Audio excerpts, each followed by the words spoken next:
tonight. We will conduct this meeting like in-person meetings. So commissioners, during roll call, please indicate your current location. And during the meeting, please remain on camera, just as you would be visible. And please mute when you're not speaking.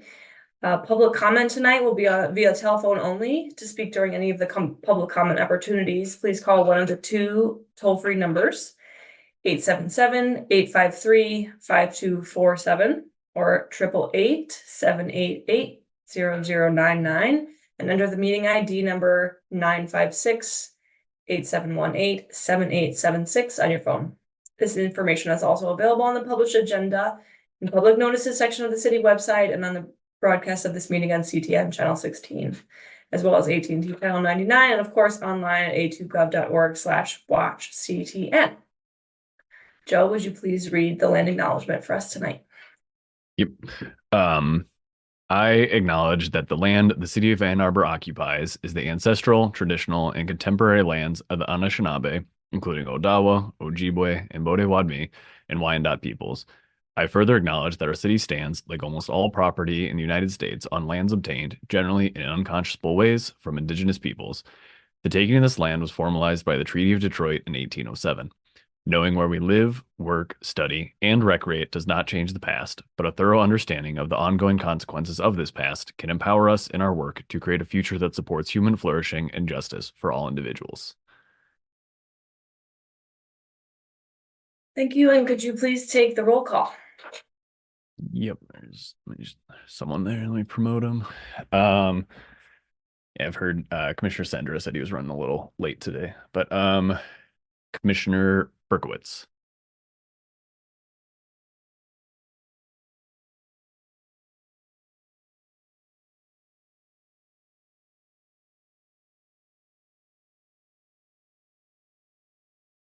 See ya. But so we'll take that as good for now. Councilmember Briggs. You're in Ann Arbor. Commissioner Colvin Garcia. Not seeing yet. She said she might have a conflict. Commissioner Hans. Here from my home in Ann Arbor. Commissioner Levin. I see he's here. I see the connecting for audio, so we'll circle back in a sec. Chair McKenna. Here. Commissioner Mirsky. Here from my home in Ann Arbor. Commissioner Overpeck. Here from Ann Arbor in my home. Councilmember Radina. Here in Ann Arbor. Say Commissioner Cinder is running a little late. Commissioner Smith. Here in Ann Arbor. And Commissioner Zittelman. Here in Ann Arbor. All right, Chair, you got a quorum. Fantastic, thank you so much. So we'll move on to the approval of the agenda. Is there a motion to approve the agenda as posted and a second? Second. Commissioner Harp, thanks, and a second, Commissioner Marsky, thank you. So commissioners, please raise your hand if you want to propose any changes to the agenda. It's posted or stating an issue. Okay, fantastic. And we have Commissioner Berkowitz joining. So seeing no hands raised, all those in favor of approving the agenda as posted, raise your hand and say aye. Aye. Great, I'm seeing a unanimous vote. So the agenda is approved. And we'll move to approving the minutes. Is there a motion to approve the minutes as posted in a second? So moved. Thank you, Councilmember Briggs and Commissioner Mirsky. Are there any proposed changes at this time? If not, we'll move on to raising hands. All those in favor of approving the minutes as posted, please raise your hand and say aye. Aye. Okay, thank you for unanimous vote. The minutes are approved. We will now move into our first opportunity for public comment. This is an opportunity for folks to speak up to 3 minutes. If you're watching on CTN, you can call 888-788-0099 or 877-853-5247 and enter the meeting ID 956-8718-7876. And this information is displayed on the meeting agenda and the video feed. City staff will select callers that have raised their hand one by one using the last 3 digits of your phone number. To electronically raise your hand to indicate your desire to speak, please press star 9 on your phone. You will hear an automated announcement that the host is allowing you to speak. And when speaking, please, I'm hearing some feedback, please move to a quiet area and mute any television or background sounds so that we may hear you clearly. Please state your name and address at the beginning of your comments. Joe, do we have anyone on the line? I don't have any hands raised, but I have some people in there, so I'm going to give them a second just in case.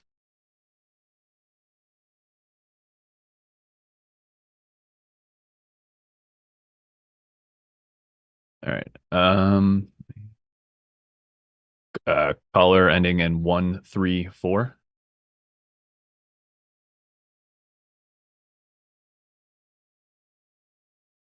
Thank you, Mr. Lang and Chair McKenna. It's Ken Garber, 28 Haverhill Court.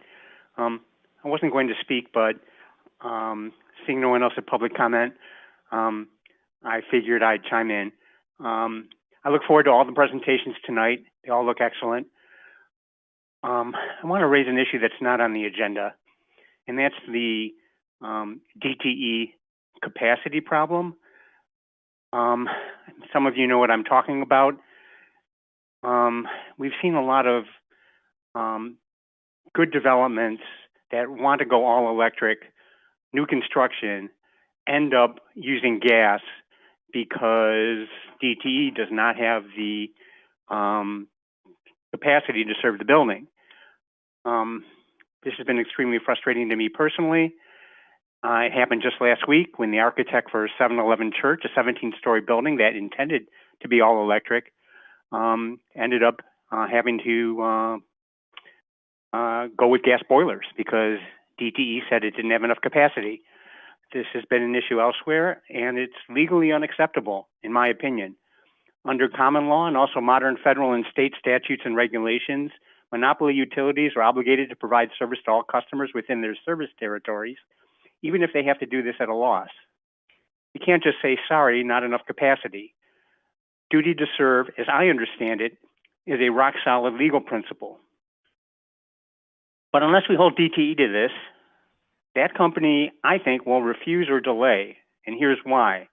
DTE Electric in 2023 had a 13% operating margin, according to their most recent 10K filed with the SEC, compared to 17% for DTE Gas. So gas sales are a lot more profitable. DTE has no incentive to add electric capacity. Forcing gas is much better for DTE's bottom line. I don't have a facile answer to this dilemma, but all our electrification efforts in new construction will be for naught if DTE doesn't get on board and upgrade its capacity. I think we need more information to begin with. What does not enough capacity mean? Do the distribution lines lack sufficient diameter to deliver the electricity? Are the substation transformers deficient? Is DTE not contracting for enough electricity from ITC and MISO, which run the wholesale grid? That's the first thing we need to find 30 out. seconds. And if upgrading is needed, is DTE charging developers an arm and a leg under CIAC, which is Contribution in Aid of Construction? This is being misused. It was meant to make sure ratepayers weren't subsidizing urban sprawl, not for infill projects. But no one took DTE system neglect into account. Anyway, I'm not asking for an answer or even a discussion. I just want to raise this issue because it's affecting Planning Commission literally every month. Thanks, and again, look forward to the talks. Thank you. No further callers. Thank you so much. Thanks, Ken, for your comments. They are received, and I am curious what you're thinking. So thank you for calling in and laying all that out for us. Some very pertinent points there. All right, so we're gonna move into presentations and discussions. We do have a pretty full agenda tonight. So we're gonna, without further ado, invite our friend Jordan Larson up, a community engagement innovator at OSI, to tell us about the current state of affairs on Ann Arbor work in the Bryant neighborhood. Thank you, Claire, and thank you everyone for having me tonight. Just give me one moment as I pull up my screen share.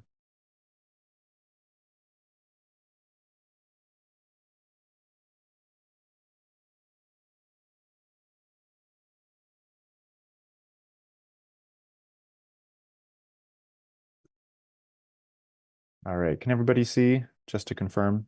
Yep, all good. All right. Thank you again to the commission for having me tonight. As Claire said, my name is Jordan Larson, and I am the Community Engagement Innovator for Ann Arbor's Office of Sustainability and Innovations. I have been with the office since the beginning of this last September. So I'm somewhat new to the team, very excited to be here and contribute to the work.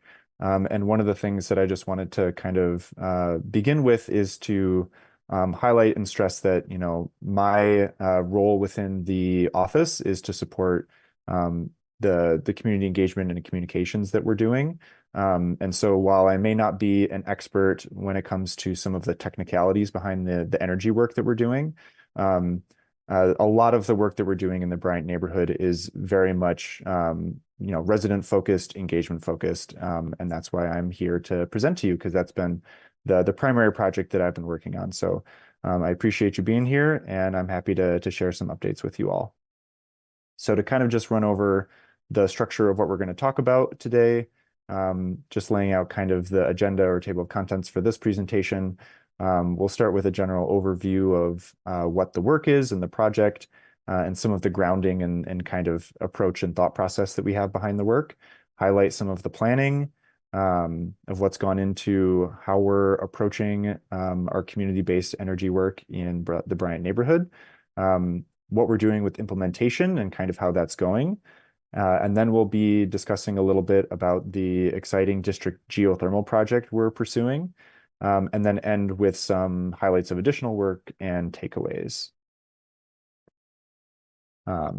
So I'll begin by kind of answering this question or highlighting why the Bryant neighborhood. As many of you know, equity is one of the primary 3 values driving the A20 plan. And when it comes to why we're really focusing on Bryant as sort of this pilot or test neighborhood to really push for what a carbon neutral neighborhood could look like, there are a few different reasons that we want to highlight. To kind of set the scene, you know, Bryant is in the southeast side of Ann Arbor, just south of the I-94 freeway, bordering Stone School Road. And it's one of Ann Arbor's, we would describe as frontline communities, that has also historically kind of had underinvestment when compared to the rest of the city. Residents of the Bryant neighborhood are over 50% BIPOC, 75% low income, with many residents that are long-term residents that have been in the neighborhood for many decades, being on fixed incomes as well.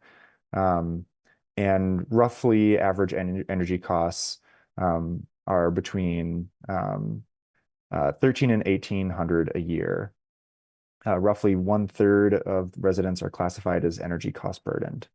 The homes in particular in Bryant were all built around the same time as part of a single development in the late 1960s. Currently, roughly half of these single family homes are owner occupied, while the other half are renters.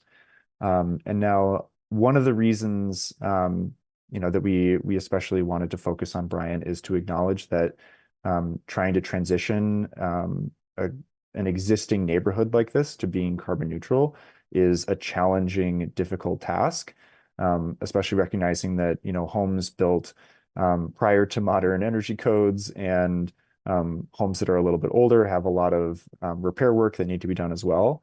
And so we recognize that this is a kind of hard thing to achieve in the first place. And that's one of the reasons that we want to focus on a neighborhood like this, to show that it can be done and to kind of assess and, as we go, better understand what it does take to transition a neighborhood like this to be carbon neutral. Another couple highlights is that the neighborhood is also supported by a community center run by Community Action Network, which is very engaged in the neighborhood and allows us to do a lot of great partnership work with a trusted organization. And partially through that community structure, there are a lot of opportunities for community leadership to kind of drive the project. And those are some like very important pieces.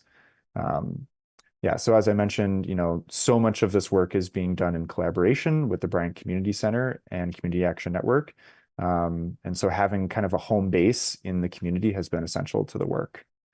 To highlight a few things that Community Action Network does, it is a nonprofit, and it serves 7 community centers across the county, the majority of which are in Ann Arbor.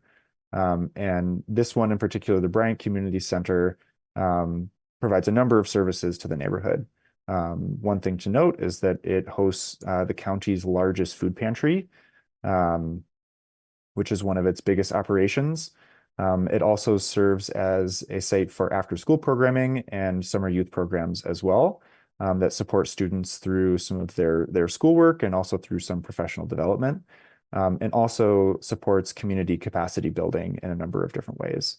And again, just really want to take a moment to highlight and celebrate all of the amazing work that CAN does and the Bryant Community Center does, and highlight as well that the work that we're doing to try to support carbon neutrality in the neighborhood would not be possible without partnering with this trusted community organization.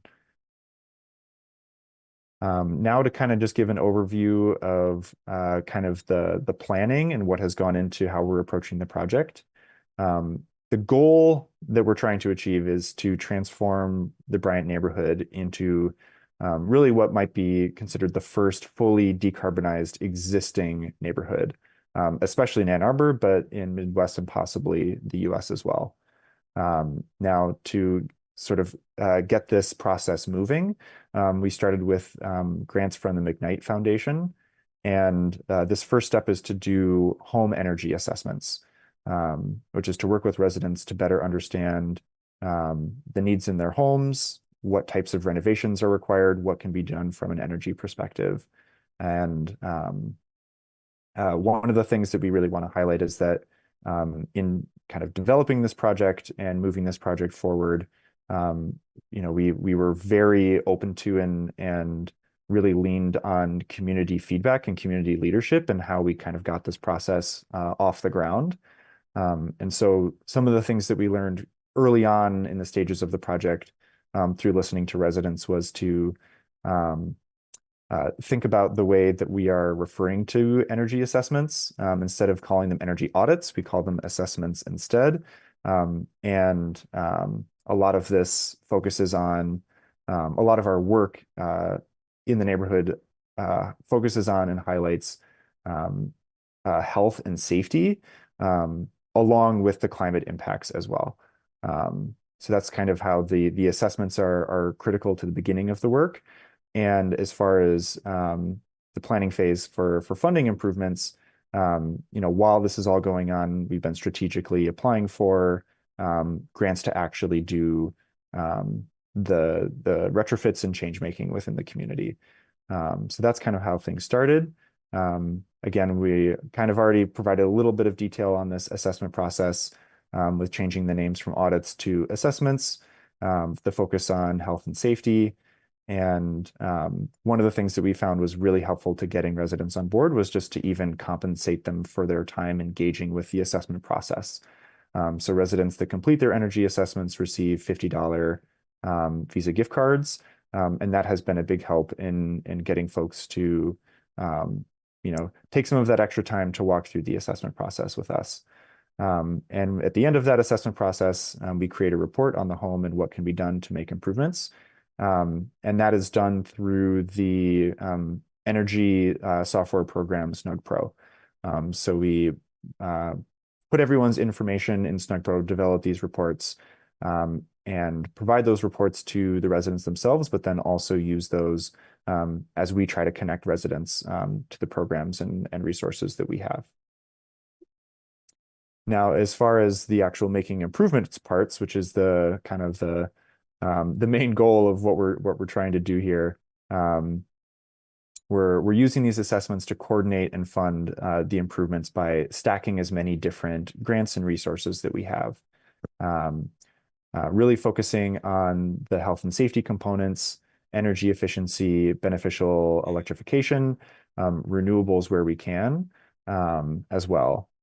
Some of the things to note, we have encountered homes with drainage issues in basements and crawl spaces. exposed wires and attics. So as we've gotten, kind of into the bulk of the work, we are definitely finding that there are some, important just repair concerns that we have to address with households while we're doing this as well. But in this process, it's been essential to work with residents very closely. Residents always have the final say on all of the upgrades and working with the contractors. Something to note is for the time being, the energy work that we're doing has not focused on changing HVAC or installing heat pumps because we're exploring this district geothermal system, which we'll get into a little bit later. And so to give just a quick overview of kind of how we're funding some of this, a large chunk of funding has gone through the state Michigan Home Opportunities for Energy. Oh gosh, I'm forgetting the exact acronym for the My Hope program. Too many acronyms. I have it later in the presentation as well. But we've got a large amount of funding, I think 1.55 million from the My Hope program that's supporting retrofits. We are also stacking that with the county weatherization assistance program, trying to get as many folks into that program as well, so that we can stretch our other dollars. We are also receiving some funding from the Builders Initiative, which is helping to do some more of the deeper electrification and even renewable energy installations like solar for a few houses as well. And we've also received some funding from the Solar Moonshot initiative for solarization. Here I can just highlight a few more sort of visual examples of some of the work being done. A lot of the homes in the neighborhood have had very little to no insulation. So definitely the houses that we have been working with have received attic insulation and basement insulation encapsulation. That has been a big one for sure. There's also been work on door replacements, full door replacements, also adding storm doors, sealing around doors, general air sealing work for the envelope. And that, of course, also includes windows. So window replacements with high energy efficient windows and additional air sealing. I would also just like to highlight that we have, in a few instances, been able to install solar arrays for a few residents. And while it is not pictured in this portion of the slideshow, this also comes along with panel upgrades and some other electrical work, as well as additional appliance swaps and upgrades. Now to kind of highlight some of the stories and feelings from CAN staff as well as some residents, I wanted to take a moment to share a video that was produced by the McKnight Foundation about the work that we're doing. So just bear with me real quick as I stop my screen share and I share another window that has the video ready to go.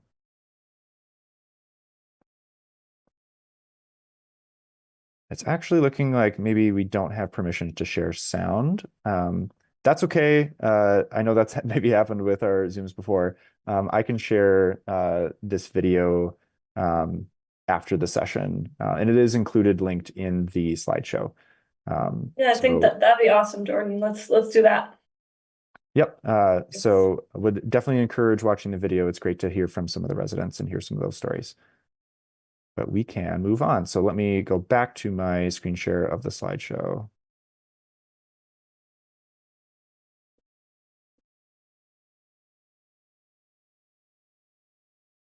Nope, that is presenter view. Let me go back to the correct one. Apologies for this slight delay here. Okay. All right, and we will continue on.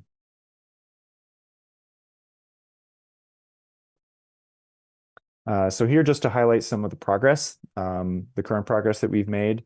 So far in the work, we've completed 73 home energy assessments. We've secured funding for roughly around 50 home retrofits, with a lot of that funding coming from the My Hope program, which is 25,000 per home. We've nearly completed that contracted work through that program for 10 houses, and we've got another additional 10 houses in the queue. We've added solar to 2 homes in the neighborhood, and we have 3 more in the queue as well. Something I just want to highlight is some of the challenges that we've been kind of discovering throughout the process. We mentioned them earlier a little bit, including the drainage and mold remediation. Again, these are things that shouldn't be that surprising, but when it comes to limited per house funding, it's a fairly big ticket item to do drainage remediation or deal with mold remediation. So on the occasional house where that is a concern, that does take up a fairly large amount of funding. And then again, there can be these deeper repairs if there's structural concerns around the roof or deeper electrical work that needs to be done. So in those instances, that can take a large chunk of the funding that we have for an individual house, for instance. So far, again, this is a very rough estimate. We've been seeing that really the funding that it takes to move these homes from the state that they're currently in to a more to like an almost fully carbon neutral or fully electrified and carbon neutral state is closer to 45 to 60,000. So obviously the 25,000 per home from just the My Hope program does not fully cover that. And so figuring out ways to stack funding. Again, I will note that does not include the retrofits for HVAC, which we'll address in a little bit. Also just noteworthy that some of these programs that we're working with do have income limit requirements, which is an important consideration from an equity perspective, but also something that we're needing to consider how we make sure that resources and ability to participate for folks that are maybe just above some of those income limitations and can't really finance a lot of these upgrades on their own. So thinking about ways to provide more resources to those households. And then again, as is a common concern, how do we make sure that there's renter access with 50% renters in the community? Some of our funding does allow for supporting retrofits for rental properties. But in the case of the My Hope program, a landlord can only retrofit one house. And if they have multiple homes in the neighborhood, only one of those can be covered by the program. Now, just to highlight a few next steps. Again, I've been mentioning the county weatherization assistance program. We only recently discovered that their books are open for getting new projects underway. And so we're really in the process right now of pushing that really hard. And they have more open income limits. So bringing more residents into that program and really focusing on stacking those. And then one of the next components that we're really going to be focusing on is evaluation. Over the last year and a half, we've been pushing really hard on the energy assessments. But now that we're actually getting some of the work done in homes and getting some of the retrofits completed, we're going to be logging what those retrofits are and kind of what's happening into Snug Pro as well, and trying to track outcomes. But that's kind of what's to come. Now to go on to the geothermal project. This is really exciting because we received a energy conservation block grant to do a 1-year planning project to develop a design for a district geothermal system in the Bryant community. This would cover all of the 260 single-family homes, as well as the Bryant Elementary School, the county mental health facility, which is across the street, and the Wheeler Service Center, which is also across the street from the Bryant neighborhood. So this is a very large project that we're really excited to pursue. And again, one of the things that's really important about this project is to really center kind of equity in the process and acknowledging that geothermal is not something that any of our individual residents would be able to pursue on their own. But if we can establish a district system, that really opens a lot of doors for transitioning. This system, I believe, is intended to take on at least 70% of the heating and cooling needs of that whole district. Again, it is just a planning grant. So in this current phase, we're designing a system with a lot of community feedback. with community engagement being a key part of the project. We're doing monthly events as well as other engagements to get community input on the project. But there is an opportunity to down select from the current grantees in the program to get implementation funding. So we're really pushing hard on this, and we really hope that we will have success. And by the end of, I think the project period goes through this coming September. And then we're really hoping we get selected for some of that implementation funding. But here's just a bit of a graphic to outline some of the stakeholders. Again, really focusing on this being a coalition for community geothermal. So we do have the community voice portion where we have the City of Ann Arbor, Community Action Network, Washtenaw County, Ann Arbor Public Schools, and DTE supporting. Since this is crossing property lines, it has to be considered kind of as a utility. So we do have DTE as a partner as we're trying to pursue this project. We do also have analysis and design support, a lot of technical support on this from a number of different organizations and consultants.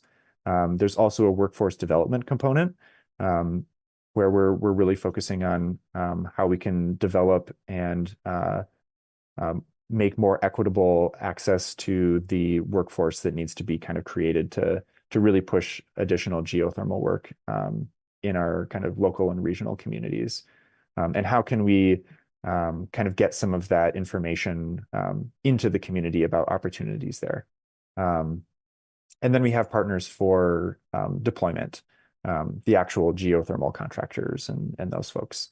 So this is a very exciting project that we're just getting off the ground, and can just highlight a few things in the upcoming timeline to really show you how, while we're really pushing and supporting energy work, the community center and events that we're also engaging on are focused on just general community development and other just like fun aspects of bringing together. So generally we have a couple of events hosted at the community center per month. Often one is more of just a community oriented event, whether this month, for instance, there's a bake-off happening this Friday, or there are game nights, or holiday celebrations. And we try to attend those as well. And at some of those more just kind of community-oriented events, we can do some of our promotion and talk to folks about the energy work that we're doing as well, promoting opportunities to engage in our events, as well as sign up for the energy assessments and such. But next week, we're doing our first community design charrette, where we'll be doing a lot of project introduction to the geothermal project. We'll have another design charrette where we're actually going into the system design and getting a little bit more deep into what the project will look like. And then moving forward, we'll have a number of different engagements around the geothermal project, from engaging landlords to providing project updates to the community, focusing on some of that workforce development and green careers, as well as celebrating the project at the end. So this is a really big project we're really excited to be pursuing. And if we are successful, that's when we'll push for geothermal and try to get more resources to get retrofits in homes for heat pumps to get into that district system. Again, just to kind of point out, all throughout this timeline, we're continuing to do our door-to-door outreach, as well as office hours where we're supporting people with their applications for different programs. And that's all just kind of happening in the background as well. Now I'll just highlight some of our additional work, a few fun things to point out that have been happening at the community center. In, I believe, 2002, there was the Resilience Hub ribbon cutting at the Bryant Community Center with the addition of solar and battery storage with the building, which we're super excited about. We have also received a grant to do some more deep decarbonization work at the community center, as well as doubling the size of the solar array and the battery storage, as well as trying to get the community center on geothermal first before we pursue the rest of the district, so that the community center can serve as like a learning, living laboratory for what a carbon neutral building can look like. And so we're very excited to to pursue that in the coming months to get a little bit more of that work done and move us closer to that goal. Another thing that we were really excited about was this past fall, helping Community Action Network acquire a e-cargo bike. As part of the food pantry program, CAN delivers food to some residents in the neighborhood that have some more mobility challenges that makes it a little bit harder for them to physically reach the food pantry. And so before they'd been working with DoorDash and a few other ways to bring food to folks, but now with the e-cargo bike, it's really easy to do all the deliveries in the neighborhood with the e-bike. And that's Nimsy Pavo, one of the CAN staff that we work closely with, and she absolutely loves that thing. So wanted to highlight that. And again, this isn't quite as energy related, but just noting that other OSI programming is also happening in the community as well, like the 10,000 Trees Initiative. Bryant has a lower tree canopy cover. And so we promote the free tree giveaways and have done multiple community tree planting events in Bryant as well. One other thing to just highlight is that Bryant does tend to have more issues with flooding and drainage than many other neighborhoods in Ann Arbor. And so that's kind of been a focus of the project as well. A number of households have, with some support, planted rain gardens, and a few other projects have gone in to help reduce the flooding.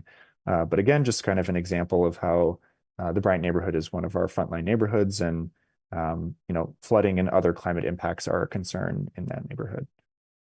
Now, just to highlight a few takeaways here at the end, really just want to hammer home that addressing residents' needs and understanding what they want from the program is always the first priority. That has, I think, been one of the biggest reasons for our success in the neighborhood, as well as really partnering with and leading through an existing trusted community-based organization. In our case, Community Action Network with the Bryant Community Center. It's been super helpful for building trust, capacity building, again, being equal partners and making sure that they feel supported and have capacity to pursue this programming. And as much as possible, giving power to the residents, involving them in the process as much as possible, always asking for feedback and letting them lead where they can and make final decisions. And again, I have just a couple of pictures I wanted to use to exemplify how, we just try to support CAN however we can. They have a shed in the back of the community center that over the last year had gotten really cluttered and disorganized. And we brought a couple of our AmeriCorps Climate Corps members that support OSI over, and they just spent 3 hours going through and organizing the shed. So again, part of that trust building process and support process is doing kind of whatever we can to support the organization and support the community. And these kind of small gestures can go a long way. I won't fully walk through this, but I just wanted to share and note that it's included in the slideshow, just a little bit more information about the various funding sources that we have. So just wanted to highlight that you can refer back to this if you would like. Again, noting that we have a significant amount of funding from that MISHDA is the My Hope program, Village Initiative, the DOE grant for the geothermal project, funding from the McKnight Foundation, City of Ann Arbor supporting Solar Moonshot, and the block grants as well. So a lot of different funding sources, and we're always trying to pursue more as well. But that takes me to the end of the presentation. Thank you so much for having me, and I would be happy to take anyone's questions if we have time. Thank you so much for sharing all of that. Fantastic.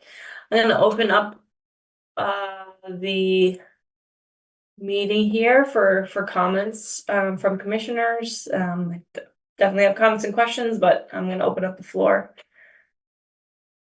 Yes, Commissioner Overbeck.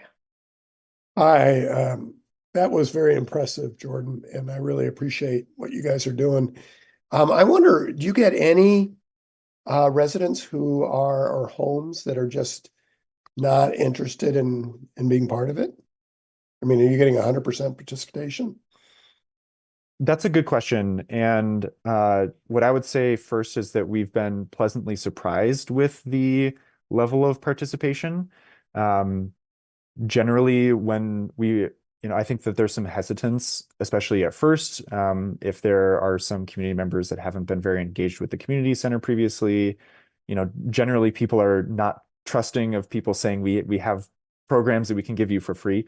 And so I think that's one of the first barriers. If we can kind of get through to folks and really get across all of the programming that we have and encourage them to come over to the community center and engage in some of maybe the community building events first before they kind of get involved in the energy work. We've been very pleasantly surprised with the level of participation. That being said, of course, there are residents that in general have not been as engaged in the project. I think some residents, again, there's some level of distrust with city government, which is in many cases, I think, we understand and is warranted from historical experience and perspectives. And again, that's one of the reasons that we really try to lean really heavily through this work being done through the community center. And also some folks that from the current resources that we have right now that don't qualify, they say like, I can't pursue this type of work right now. I don't have the resources to do that. So that is something that we hear sometimes as well. I think that this is a project that we will, we're constantly looking for ways to make sure everyone can participate. And as time goes on, we'll be looking for more ways to resource homes that right now don't have as much access to funding and those sorts of things.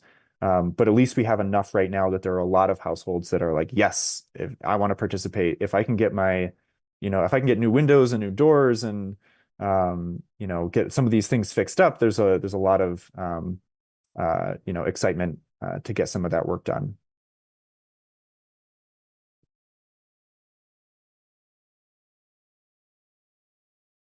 Very cool. Yeah, Commissioner Hans. Hi, thanks. Just a quick question. Just going off of the years of the construction of the community and the issues with drainage, I was curious, was this community built with Orangeburg piping? I do not know the answer to that question, unfortunately. I see a couple hands popping up, so it's possible someone else in the room does. So I can jump in. I live in the neighborhood, and it was something we were concerned about when I purchased the house. So we had that specific inspection done, and my house does not have Orangeburg piping. And we've largely extrapolated that likely means that most of them don't, because they were all kind of constructed and developed at the same time, and are very similar. So Can you share what that is? I've never heard of that term. What kind of piping is that? It's a fiber-based pipe that Oh, is degraded significantly faster than they originally planned. for potable water or? Sorry, it's sewage drainage generally. Oh, sewage drainage. Okay. Yeah. Okay, so this sewer pipe is potentially degrading if it were made of that.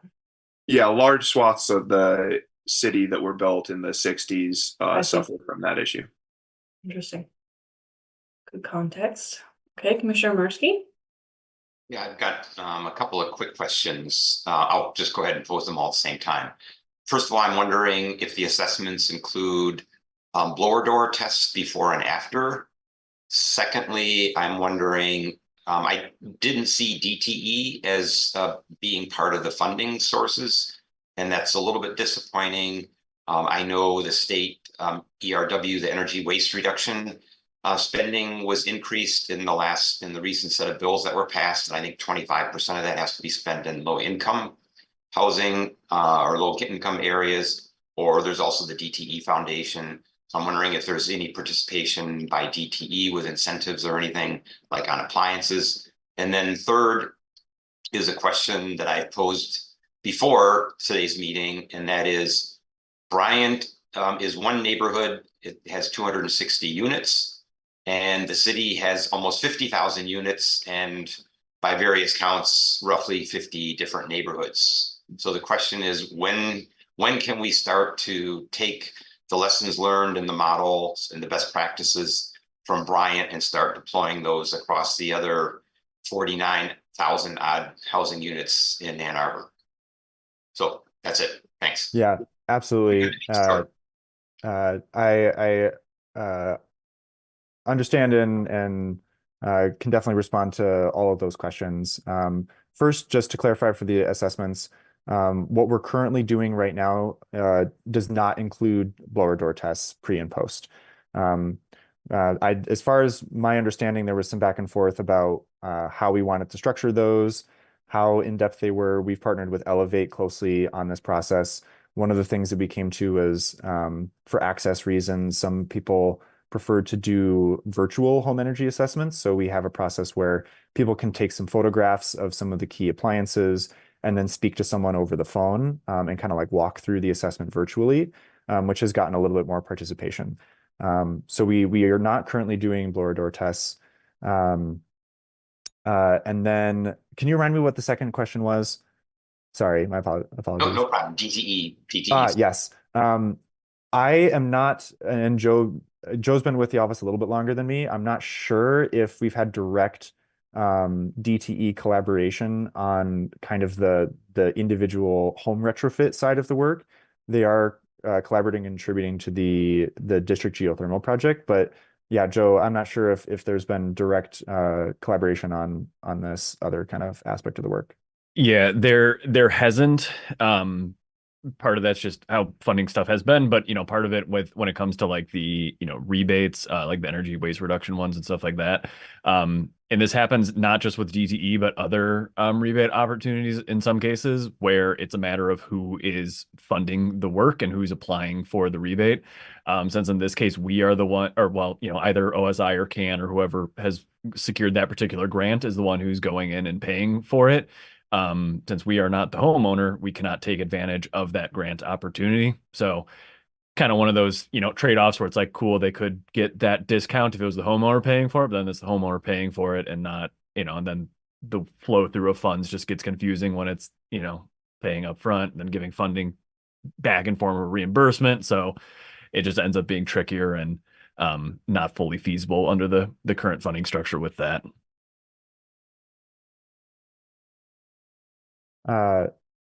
And then, Gabriel, did you have a response to that particular question, or was you have a follow-up question?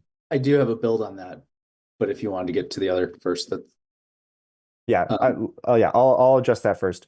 Yeah, of course, the question around how are we taking these lessons learned? I know that's an area of interest and a key piece of this project. So there are a couple things that I can share.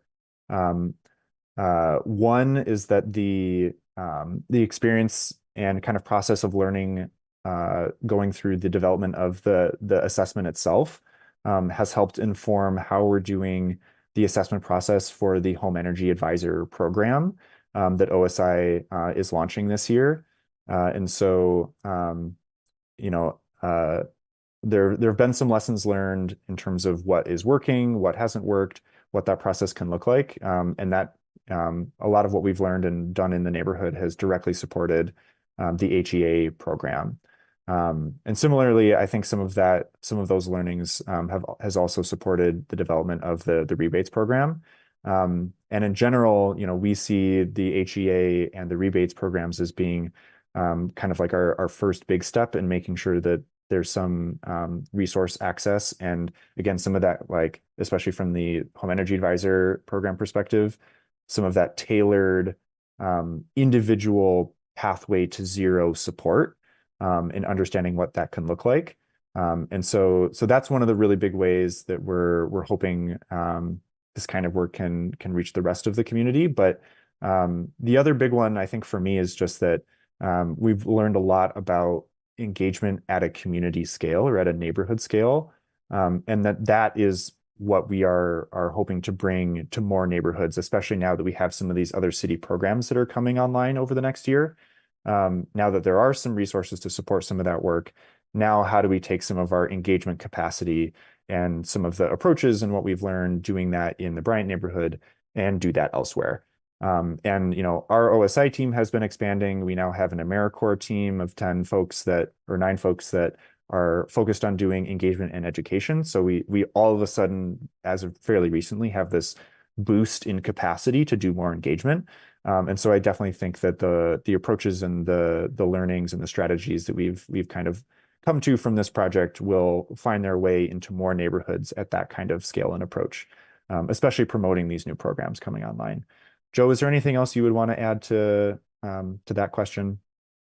No, I think you did a pretty good job covering it. I think, the big thing too, and, as we look at it and how we, think about things, and, in addition, it's always, where's, things coming next, but also, focusing on all the things that are happening here and all the things that still, do need to happen going forward. As we mentioned, the funding sources to date are, up to, 50 homes, and that's not all the way with all those 50 homes. So there's still a lot of work happening, with that, and a lot of work still to go on that. Additionally, some of the other, kind of, I don't know, collaboration isn't necessarily the right word, but some of the stuff, with the results we've gotten from this, just in terms of like showing results, showing success, it's really informed a lot of the other grant applications we have that have gone out and that are coming in that are looking at other areas, particularly some of the more affordable housing sites, working with Ann Arbor Housing Commission, Avalon Housing, and a couple, just to name a few. So a lot of, being able to say, here's the work, here's how it's happened, and that's leading to helping us secure more funding, helping us secure more opportunities to be helping in some of those some of those developments as well. So more is happening and will be happening because of that, just being able to show, we have been doing this kind of work, we've been doing this engagement, like Jordan said, we've been doing the technical work as well. And showing how that can translate, and then being able to work in additional areas with additional funding for additional places that have, a particular emphasis on equity as we go. Great. Vice Chair Harp, did you have any comments, or did you get your questions Yeah, answered? it was a follow-up, and you had sort of briefly alluded to this a little bit, but I was thinking about the cost per home for some of the retrofits and updating and things.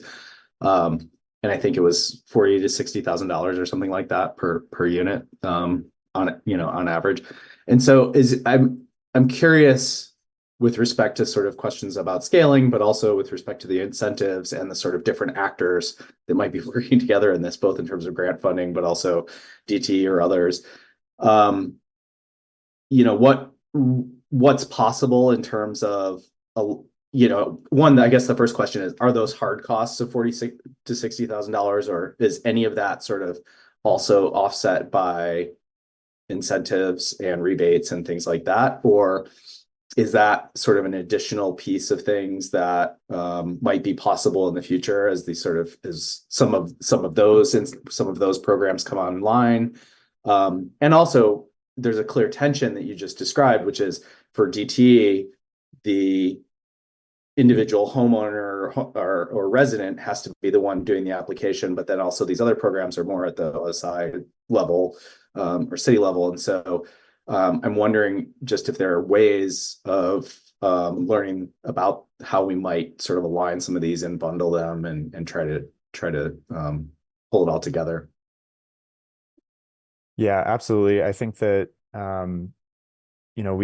we've been focusing on some of the initial components of the project and our first few funding sources, but the farther we go in the project, the more emphasis that we're placing onto, how do we really stack resources?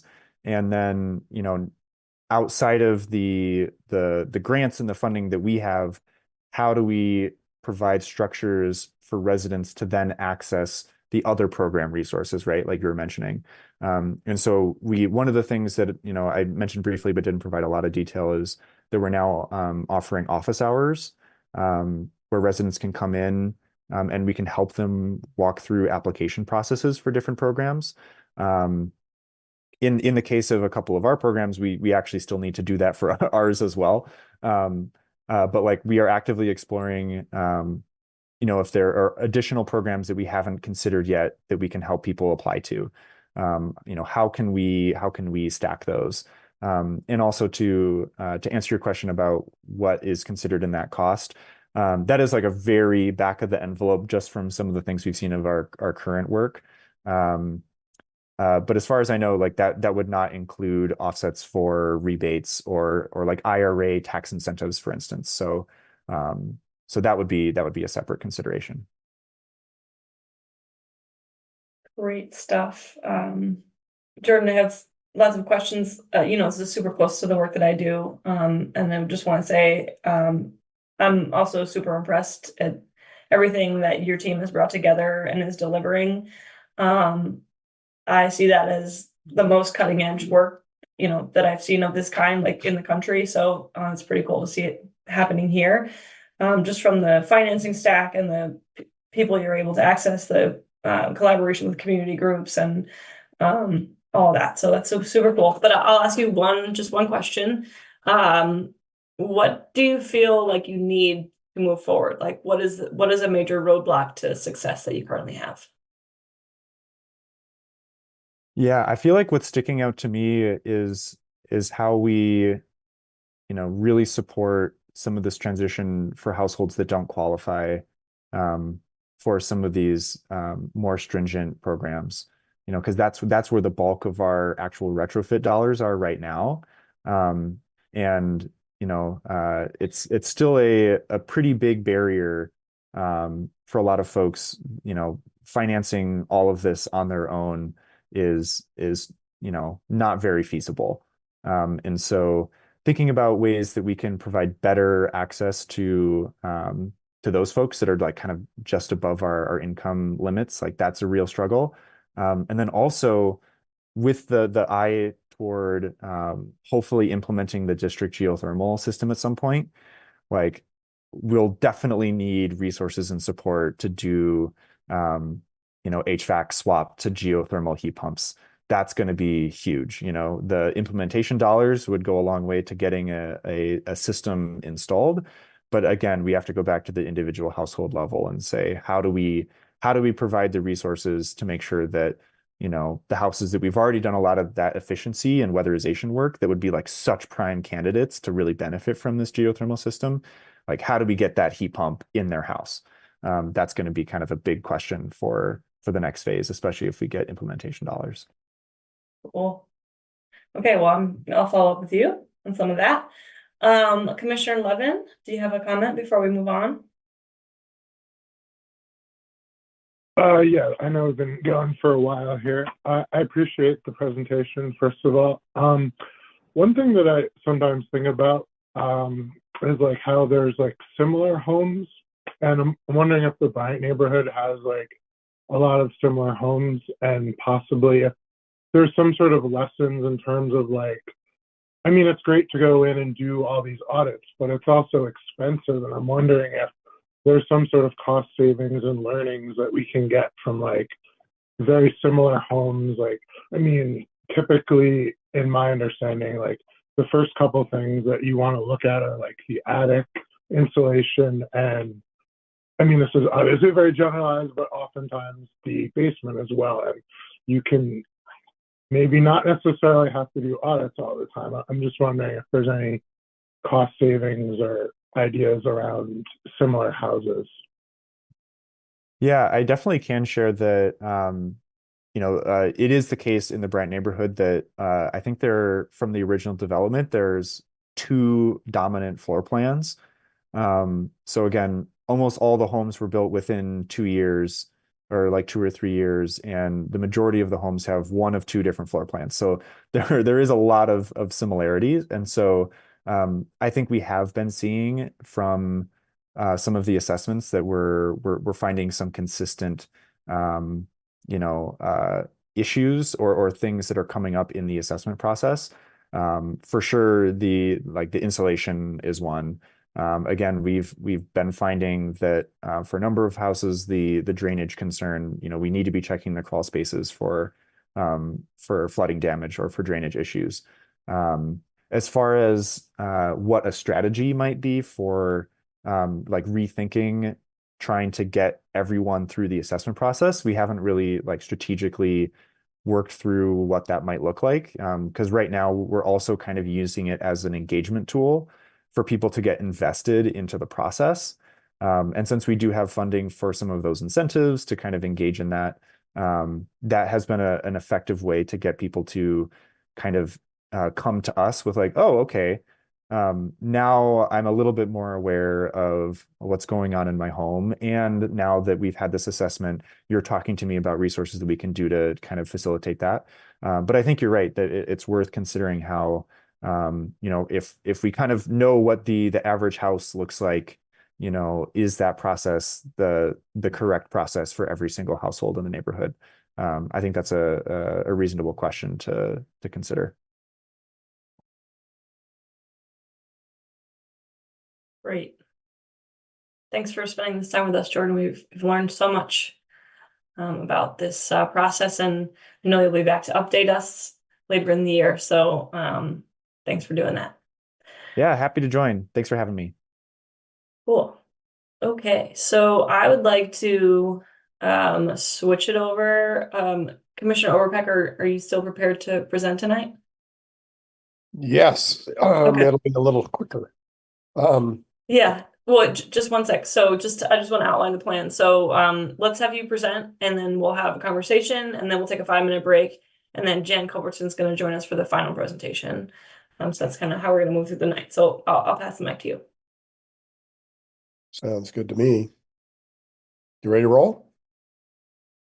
Okay. Well, let's see.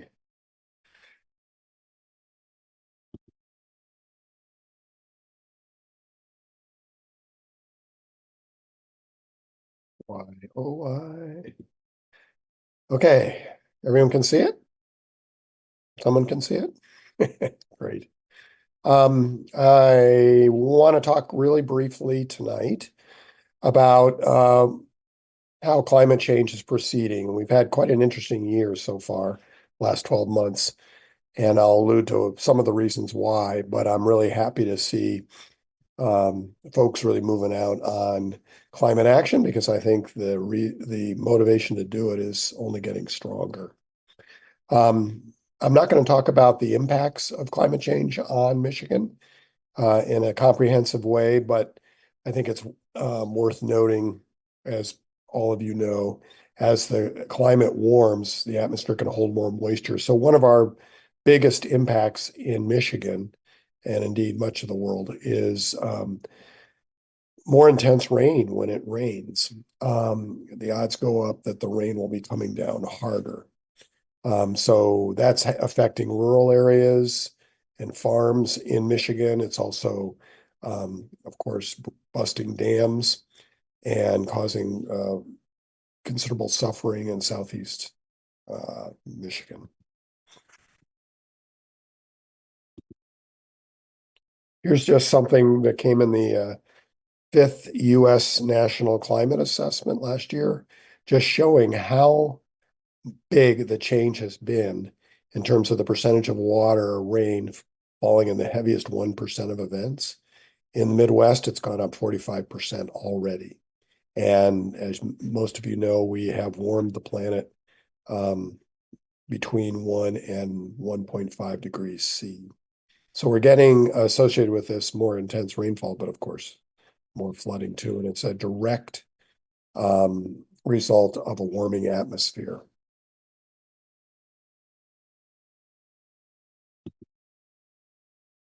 And to give us a little more motivation, where it is raining, the atmosphere is dumping the water harder and faster than ever before.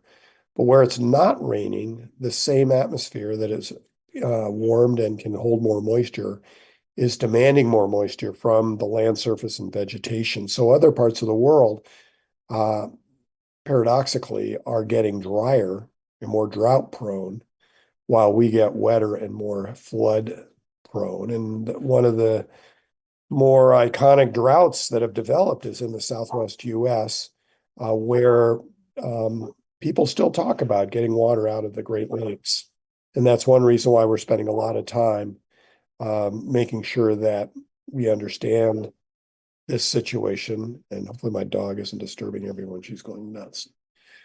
Okay, I don't think they're going to take water out of the Great Lakes, but the whole high plains of the United States are also drying out and they're pumping the groundwater unsustainably. So big swaths of the United States are where we have agriculture, in the case of the High Plains in summer, in the case of the Southwest in winter.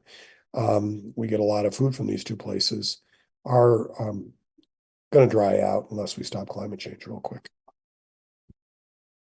The other thing that's really everybody's probably already well aware of is that last summer through now has been warmer than ever before since we had thermometers on the planet and on a global scale. And the scale of the record is really unprecedented. It really, the temperature jumped a quarter of a degree Fahrenheit, and that is exceptional. And the discussions you often see, if you're paying attention, is this due to global warming or is this due to the El Nino? And as you'll see in a second, I want to make the point that it's due to global warming. So here is a graph that was in the New York Times where the debate has taken place. And it's quite a debate. I think it's pretty settled, but there are still some very prominent scientists, including Mike Mann, the gentleman, a close friend of mine, who just won $1 million in a lawsuit against a couple people who were defaming him over his work on climate change. He doesn't think there's been an acceleration, and a lot of it is just, what do you mean by acceleration? This graph shows you global temperature over the last, or over the instrumental record since 1850. And you can see around 1970, things really started to speed up. No one debates that. But then there's this other debate. Is it accelerating even more recently? And in this particular data set from Berkeley of global temperature, you can see that the rate of change has gotten more steep. Some other records don't show that, but this is the one record of atmospheric temperature that shows it. So from as far as Zeke's concerned, a prominent climate scientist, it is accelerating. And he wrote a great piece in the New York Times. And then this is my favorite quote about the whole thing.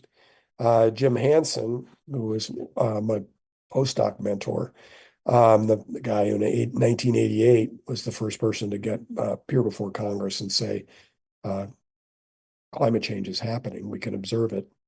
It's just making the point that you almost have to be a damn fool if you don't think climate change is going to accelerate. Now, he's not calling Mike Mann a fool.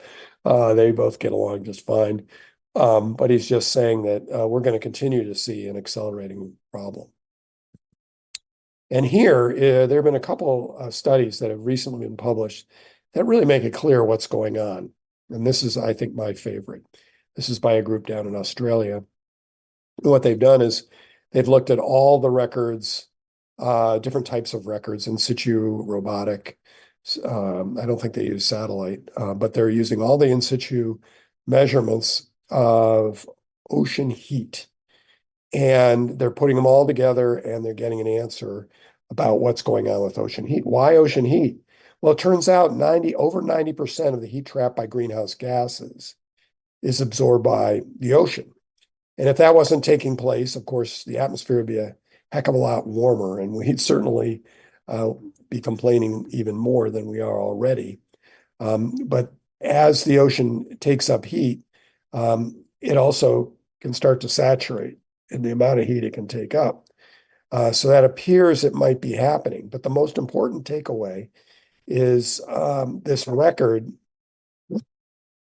Why should just a second, I gotta yell. Is that bothering you guys? I gotta shut the least. Yes, someone's came to the door. Easy. I'm sorry about that. So if you look at the red curve, that's the actual record of ocean. These guys looked at decadal averages, and you can see that the size of the bars, the blue bars, give you a indication of how Much heat was accumulated in each decade, and you can see there's been a steady acceleration in the amount of heat that is piling up in the ocean. And this makes another really important point, is that a lot of folks are saying, well, it's the El Nino that's producing this record warmth. And the last big jump in global temperature was during an El Nino in 2015, 16. This record jump was much larger than that one. And the thing to realize is that because the ocean is warming, when an El Nino occurs, you get more heat released by the ocean into the atmosphere than normal, or less taken up. But that heat, any heat we're getting out of the ocean is anthropogenic. It's been warmed by humans. So what do you think is going to happen next summer? It turns out that we're going to switch over most likely to a La Nina again. So that will probably mean this coming year won't break the record again. But on the other hand, it is possible that it will. Okay, the other reason we really have to worry is not just because global warming is accelerating, but we're getting closer to what we call tipping points. And there are lots of tipping points, and this is out of the National Assessment as well, that was just published, showing where all of these tipping points are. And a good example of a tipping point is the loss of ice, Arctic sea ice. And that's been moving faster than any, I think, scientists thought possible. And as we do that, the planet becomes less reflective and more heat gets taken up. So that will accelerate the global warming, but it'll also start really messing with a lot of other things, like more polar vortexes in the winter. Another thing that could happen is the boreal forest, the great conifer forests that go all the way around the circumarctic, could burn up. And lo and behold, last summer, we saw evidence that that is also speeding up. And then it's also showing another one that is occurring is that permafrost could melt. And if permafrost melts, it could release a lot of carbon dioxide and methane into the atmosphere, again, becoming a amplifying or positive feedback. And there are quite a few of these tipping points that have global implications. But I just want to end by talking about one last tipping point that we've crossed. And I think this year in Michigan is a great example of the future. And that is the death of snow. I actually got quoted saying that. I'm not sure I meant to say it, but it was in the Free Press. And but I do think it's true. What's going on around the world at northern mid-latitudes is snow is becoming a lot less common. And at the same time, we're getting more snow further north where people don't live in dense concentrations. But you can see in this map all the different watersheds in red colors where snow is disappearing really rapidly. And it turns out this study that was just published this year makes the point based on observations of snow around the world that there is a tipping point where when you reach a temperature of 17 degrees Fahrenheit, average winter temperature, after that point, every degree of warming causes a much higher loss of snow.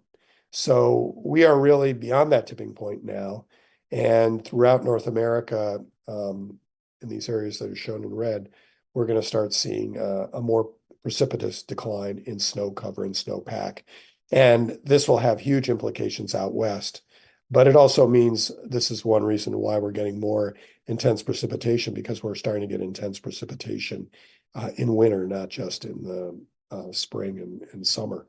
And another thing to note that I just saw in the news, I think 3 days ago, is that for the first time, there was a tornado in February in Wisconsin. So things are really changing. So the whole point of this presentation is to clarify anyone who's really following the scientific debate that it is getting worse, and it's getting worse faster.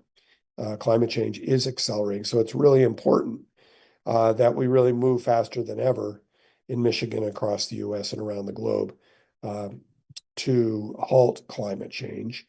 And it's not too late to save the day. And moreover, I think it's a potentially a massive economic engine if Michigan and the Great Lakes can lead in all of the technologies necessary, all of the solutions, and not all technological, that are needed to halt climate change, because the entire world is going to be willing to provide a market for these innovations. So thank you. I'm happy to answer any questions that you might have.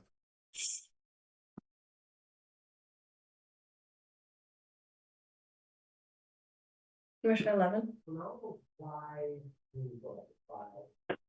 If you don't mind, I'm curious if you could talk briefly about one of the tipping points you didn't mention, which is I think you had a more technical term for it on there, but the global conveyor belt that goes through the Atlantic, and the idea of that slowing down and stopping. And I tend to hear that that's going to make Europe cold, but I haven't heard much about how it's going to affect the US. Yeah, well, thanks for asking that one. I was sort of promised to keep this short, so I didn't include that. But just in the last week, another study was published by Danish colleagues where they, you might have seen it in the news, it's pretty big news. They did a simulation, they did a much higher climate simulation, higher resolution climate simulation that for the first time allowed us to test the hypothesis that increased melt from the Greenland ice sheet, which we are observing, would make the waters in the North Atlantic less dense, and would not just slow down the ocean circulation in the Atlantic, which we've been observing, but could actually stop it. Just like in the movie The Day After Tomorrow, which when it came out, all my colleagues were like, that is pure nonfiction, pure fiction that could never happen. It turns out in the 2007 IPCC report that won the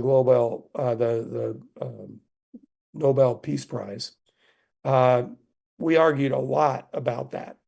And my colleagues who were really bringing the paleoclimate data to the whole debate were arguing that this could happen, particularly this German guy named Stefan Ramsdorf.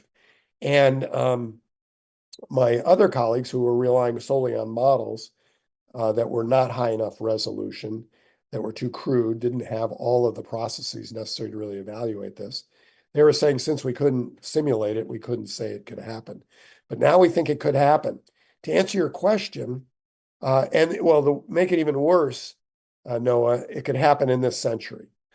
And the nice thing about this modeling effort is it started to identify ways that we could actually get a little early warning. So, and I think that's very crude at this point, but the goal here is to really know exactly when it's going to happen before it happens. And so how would it affect the climate?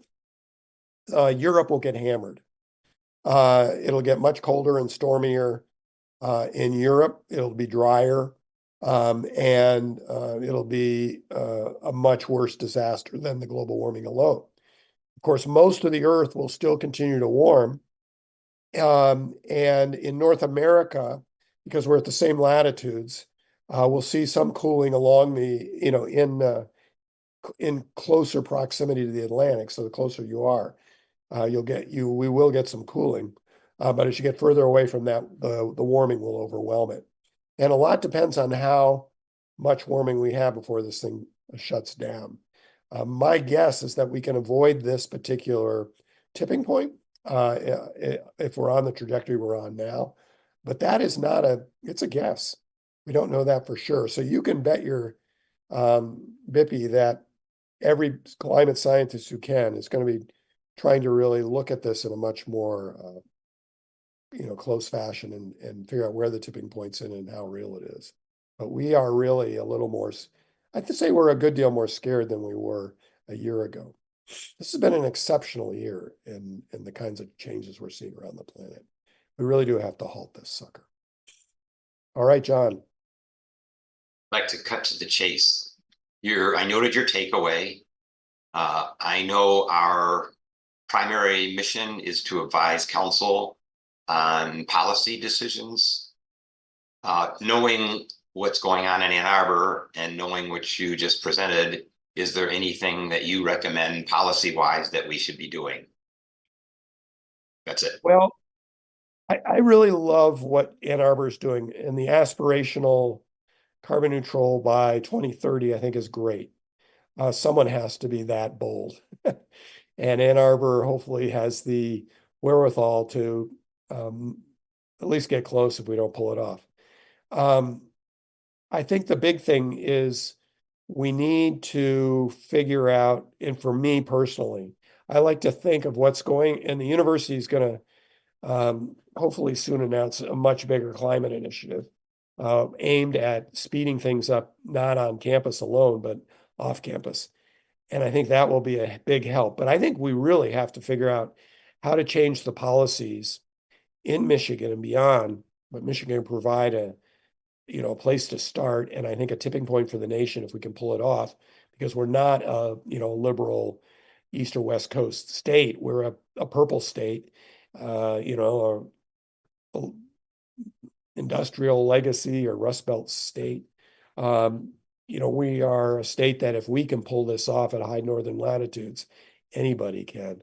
So I think we really just need to figure out the policies that keep DTE from, stalling this thing and the other utilities. I mean, consumers is better than DTE, I think, but they are certainly, both of those utilities are public enemy number one when it comes to making this happen and happen fast. But at the same time, I think we also have to embrace all our fellow citizens in other parts of Michigan, rural parts of Michigan, and really help them understand and get the benefits of a fast energy transition that they deserve by virtue of their land being used for the renewable energy, for the battery storage, et cetera. So a big part of the University of Michigan's initiative is going to be trying to narrow the urban-rural divide, the wealthy, less wealthy divide, and ensure that everyone in an environment, benefits. So this is environmental justice, just as doing things for, in Detroit to help marginalized communities, there's justice. The idea is we got to be more equitable, but we really need to break the backs of these utilities from slowing things down, because if we don't get off gas really fast, we're cooked. And if you all remember when our DT colleague came and visited us with us, he actually made the statement that they hope to be selling just as much gas in 2050 as they are now. That's insane. That's that kind of attitude is the death of the planet. And I'm focusing on DTE here, but it's really the fossil fuel industry and the utilities more broadly. I don't mean to just make them sound like the only enemy of what we need to do here, but they are our most proximate one. And I think Ken Garber, he made a good point earlier today. They're doing everything they can to slow us down. And it's taking unbelievable courage, I think, and innovation to figure out how to slow them down, instead speed up the energy transition. Okay, Gabriel. Thanks. You pointed to a number of particular trends for the Midwest, the upper Midwest, for the Great Lakes. And I'm thinking for Ann Arbor, for Michigan, for the Great Lakes, are there sources of information that might help folks who are thinking about decisions now that are going to be locked in place 10 years, 20 years, 30 years from now? And, whether it's what they're doing with their homes, how they're thinking about neighborhoods, whether they're thinking about what kinds of equipment to install. Are there sources of information about sort of the direction and intensity, whether it's temperature, whether it's precipitation, things like that, that you would seek out that might help folks who are working on these kinds of things sort of better maybe adjust their expectations around what's happening now, because we're always sort of biased towards, well, here making decisions about here we are now. But if we're thinking and trying to anticipate, say 10, 20 years into the future, at least, is there a sense of where folks might go for that kind of information to help them calibrate some of the kinds of things that they might need to think about? And even for the city and for policy, for what's happening with Ann Arbor. Well, there's, two things, there are two things we got to do. One is we got to halt the problem. We got to mitigate the problem. We got to get off of fossil fuels. And we got to do a few other things that are hard to do. We have to decarbonize agriculture and the food systems, which is pretty hard to do. For example, we all have to start eating a little less meat, because that is really, a big problem in terms of greenhouse gas emissions. And there are other things. So we have a lot of ideas, and we can go and look at the state of Michigan's My Healthy Climate Plan, my being spelled M-I. And you can get a pretty good sense of the kinds of changes that are necessary, many of which take place at a home level, but the really important ones take place at a more utility scale, and neighborhood scale and community scale. But then we also have to become more resilient in the face of the climate change we cannot halt. So there's a lot of debate about, are we at 1.5 degrees, the Paris Agreement already? And the answer is no. And that is it's going to be a sort of a decadal level of, continuous sustained warmth. But we're getting darn close, I think. It's not going to be mid-30s. It's going to be in this decade, and by my guess or estimate. And so we are going to probably end up stopping climate change closer to 2 or 2.5 degrees C above pre-industrial. So that's a good deal warmer than now. And that means all the things we're seeing happen are going to get worse. And the National Climate Assessment sort of lists those, but they're, more longer, warmer heat waves, extreme heat, more flooding, dry spells in the winter and in the summer are going to end up being more made worse and turned into droughts probably. That'll bring a wildfire component eastward into Michigan. It won't just be the smoke probably at some point. Our lakes will become ice-free this winter is a good example where we have very little ice on the Great Lakes. That will change and enhance precipitation that much more. We won't have snow. So, we know qualitatively all the trends that were predicted long ago are all happening now. More tornadoes in cold season, things like that as well, more severe storms. We don't know exactly the quantitative,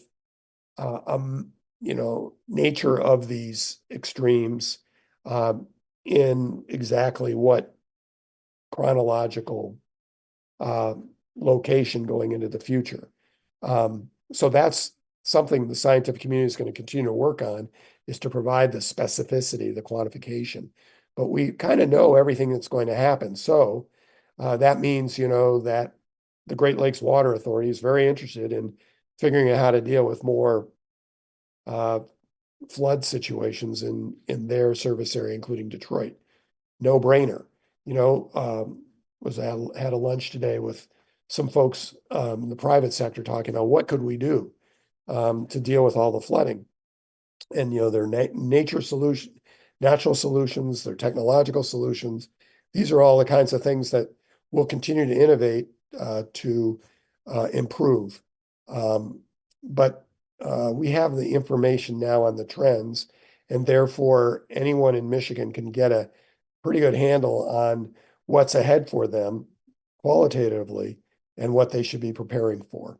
You know, when you got a place on the lake, more extremes. So more high levels and low levels in lake level could create a real erosion problem if you've got a lake house or something on one of the Great Lakes. So, the list is, but the National Climate Assessment's not a bad place to start. They have a website, you can find it online, published last year, it's pretty up to date. Great. Thank you so much for the presentation. A lot of good signs in there, and it's good to hear the top lines too. So we can go back and share that with others that aren't as close to it. We're gonna take a brief 5-minute break. Jan, I see you're on. Thanks so much for joining. We're gonna have you present to us in just 5 minutes, if that's okay. We're gonna take a break. Feel free to go off camera, and we'll come back at 38.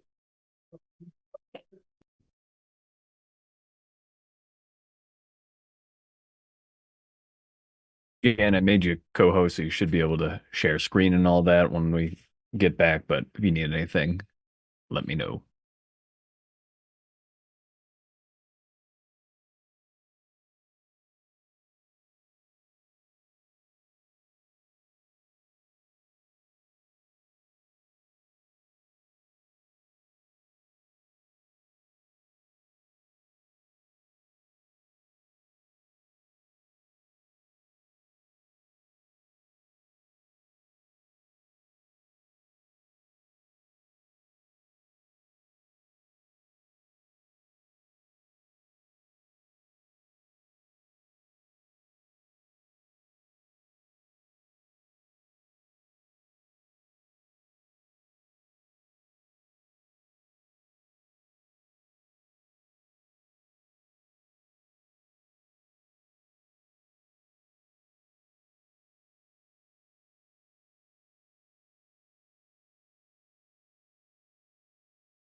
While we're all coming back, I wanted to just open up for any questions, any clarifying questions. I know we've just received a lot of information and had some great discussions, but if there's anything that anyone has questions about, technology terms or anything like that, we'll take them for a couple of minutes. Everyone comes back online. Yes, I got ice cream in my in my break, so you'll have to deal with that. Okay. Okay, last call for clarifying questions. All right, just know that there's always an opportunity for anyone who has clarifying questions to ask them. You can raise your hand. You can also blurt it out. So feel free to do that. Jan, we'll turn the meeting to you. You are our next presenter tonight.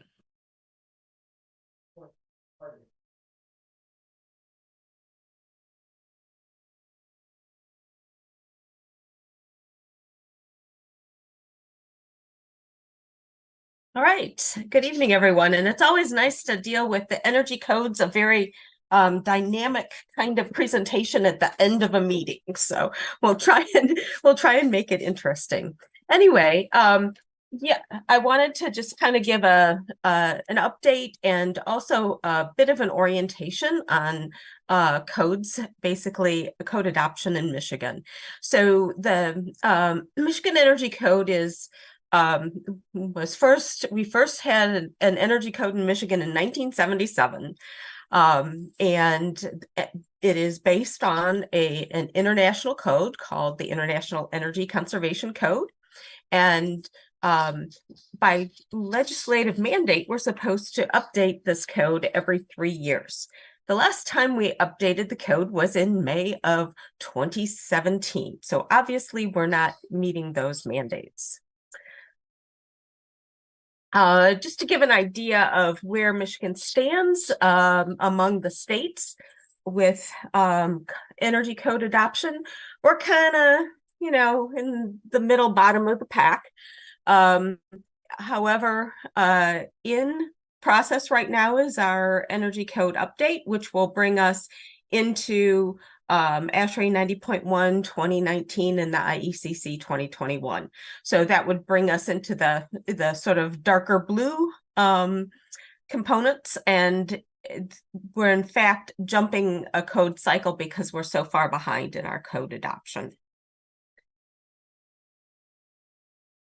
So the codes, all building codes, are basically administrative rules. And the legislature has delegated authority for that code process to LARA and the Bureau of Construction Codes.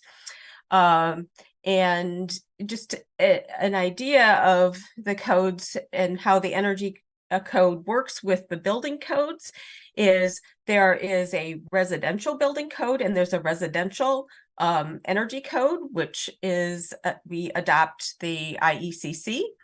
And then there's a commercial code, which adopts both the IECC and ASHRAE 90.1, which is a voluntary standard. And it's an alternative kind of compliance path within the commercial code. Existing buildings, so if you're renovating a building, it depends on the level of renovations, how that the energy code intersects with that specific code. The code adoption process is just like any administrative rule. So that means there's an established process within the state. And basically there's the department, in this case, BCC, would submit a request for rulemaking. There are draft rules that are published, and they have to do a regulatory impact statement with a cost benefit analysis. There's a public hearing. It goes to they put together what's called a JCAR report, which is a joint committee on rules, which is a bipartisan committee of the legislature. and then JCAR can either act on it or they can kind of pass, and then it automatically becomes adopted. So this rulemaking process, we actually got all the way through last year to JCAR, and they pulled the rules back. There were two reasons for that. And one was Eagle was sued over one of the regulatory impact statements. And so any of the rules that were in process needed to go back and rewrite their regulatory impact statement. And there were also some imprecise wording that was pointed out. So where we are now is we're back at a public hearing state, and that public hearing for both the residential and the commercial energy code is going to take place February 22nd in Lansing. So and just an idea of the codes. ASHRAE, as I talked about, is a voluntary standard, but it's a compliance path for the commercial code. And ASHRAE is sort of an engineering society that publishes those standards. And so the ICC and ASHRAE, every 3 years, they come out with their updated standards. So guess what? It's 2022. There's a new ASHRAE standard out, and the new ICC 2024 will be published by the end of the year. So even though by the end of this year, Michigan will be adopting what is ASHRAE 2019 and IECC 21, the new codes will be out. So even though we're jumping a code cycle, we're still a little bit behind. So then just to give you an idea of where we are with all the different building codes. So Michigan has the building codes are a state code, mandated code. We have a single state construction code, which includes plumbing, mechanical, electrical, rehabilitation, and then the energy codes. So any authority having jurisdiction can only adopt, and they can't be any less restrictive or more restrictive than the state codes. There's no local leeway with any of these codes. There are 2 building related codes that do have local jurisdiction, and that's the fire code. And the city of Ann Arbor adopts its own fire code, as do most municipalities, and the housing maintenance code. And the housing maintenance code is the basis for the green rental housing ordinance that's moving through. So those are the 2 codes that have any kind of local leeway.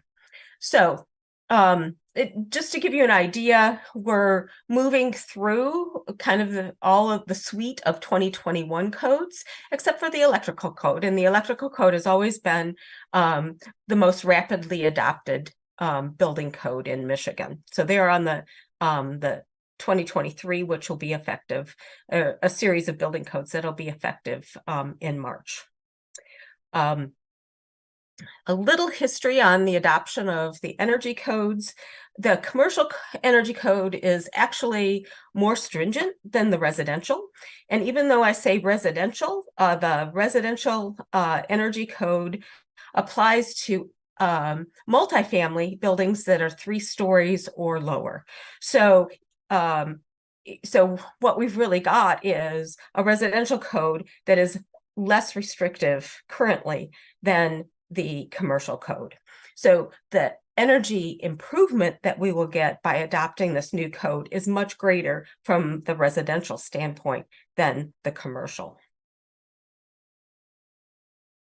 Some of the highlights of, and I'm doing ASHRAE 90.1, the commercial code. Most of the requirements get more stringent, and things that were best practices are now required. Rooftop units have gotten a pass in the past, and so they're ramping up the efficiency of those.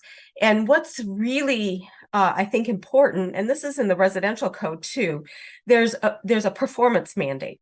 So you have to have a third-party commissioner for most buildings that are over 10,000 square feet to do envelope commissioning and commissioning your systems. This will help building performance dramatically.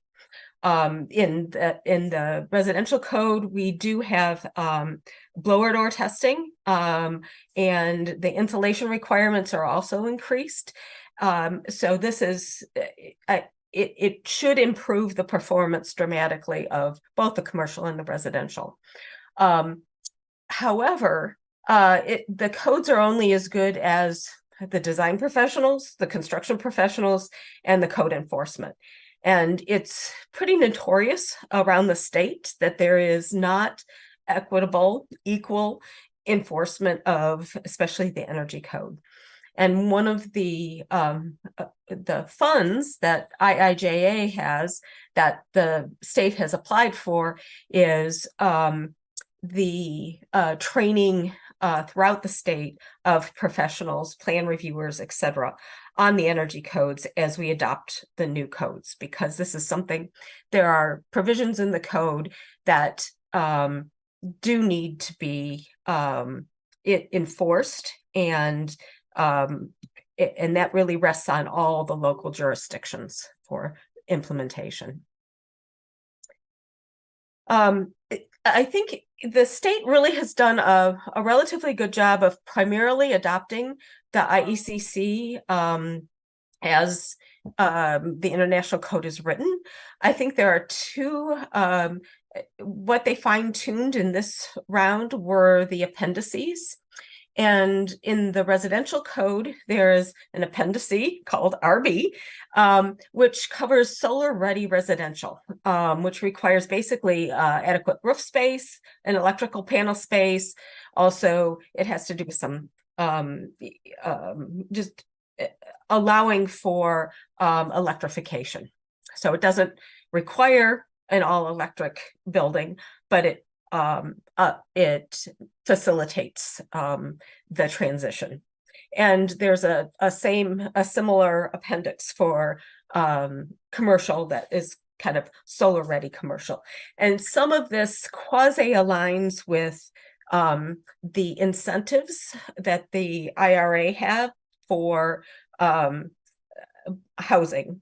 There's an incentive per unit for developers that they can use, and so the code gets us most of the way there, actually. So it's an improvement over what they were proposing the last time. What they're not adopting is Appendix CC or RC, and this would be a requirement to have on-site or off-site renewable power. It doesn't ban gas, but it certainly promotes electrification in all electric buildings and powering those electric buildings by renewables. There was, and this is not in the current regulatory impact statement. This was an impact statement issued earlier, but Lara's position was that it was just one, there's electric capacity problems, and two, it makes things much more expensive for builders. And so it has to pass a certain return on investment by legislative mandate. And so in any event,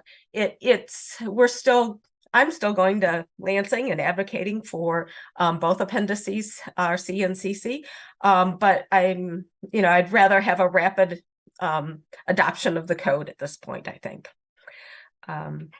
So I want to kind of do a little bit of a look ahead.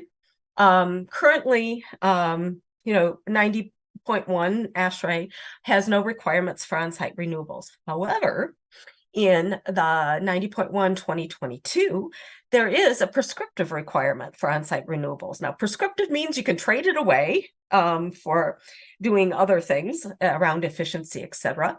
But there is a requirement, and this is the first time mandatory renewables have been added to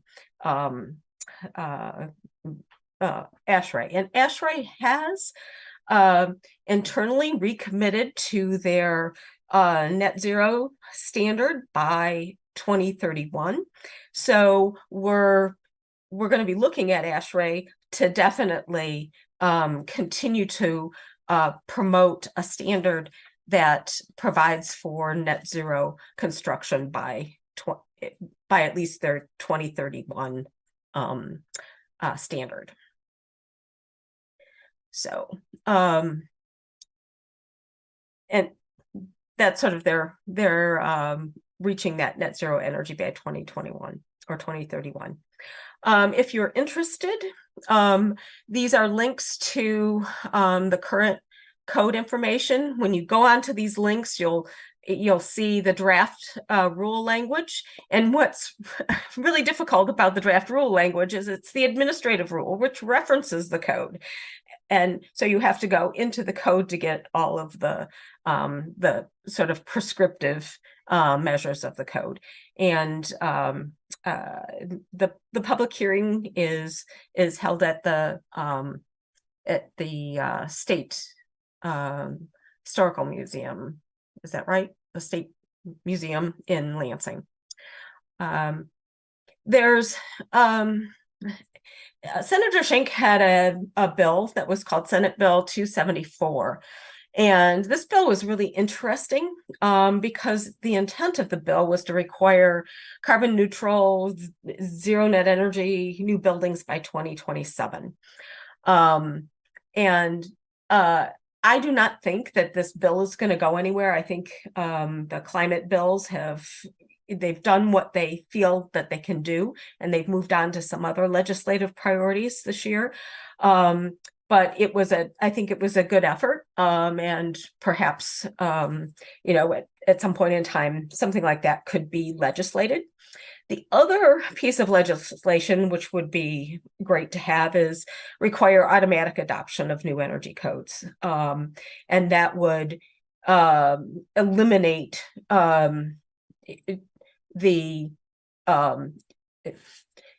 eliminate the lengthy kind of code process that we have.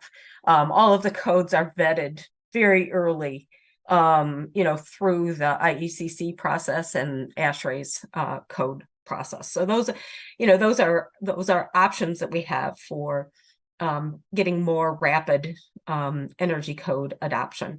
There are a bunch of states that have what they call stretch codes, or allow municipalities to adopt more strict energy codes. That would have to also be legislative action. So that's also another possibility.